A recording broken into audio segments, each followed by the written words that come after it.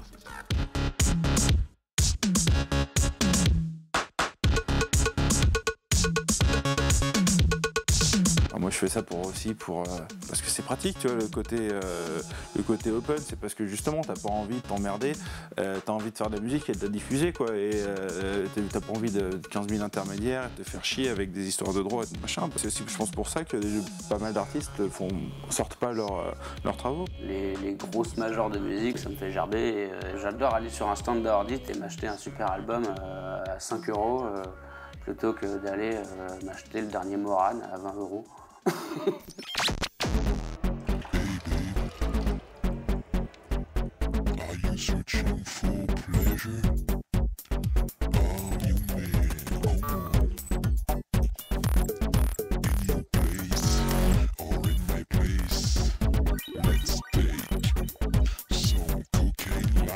Plus tard, à l'avenir, quand on reviendra sur cette période-là actuelle, un petit peu avant et un petit peu après, diront que c'était vraiment une période très, très riche au niveau musical. Il se passe plein de trucs aujourd'hui. Je suis ravi d'avoir rencontré tous ces gens-là parce qu'ils font ça. C'est une passion qui prend le dessus sur leur vie. Ils se font dépasser par ça et c'est assez chouette. Voilà.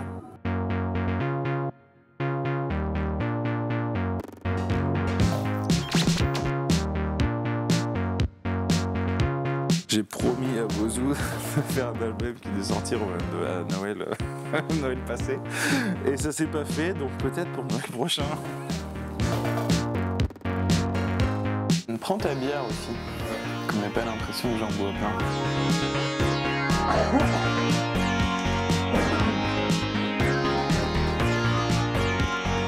Regarde, on va faire chez Berthier.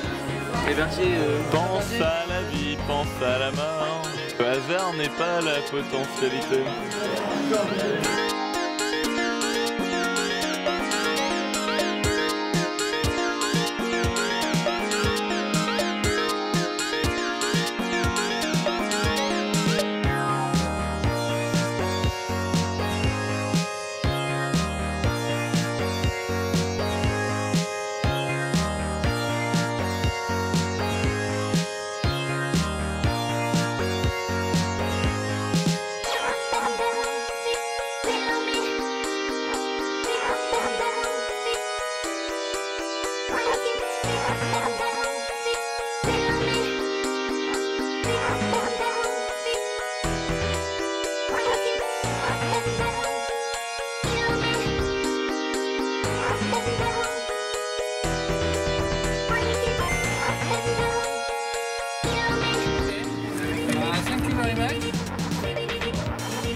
See you soon.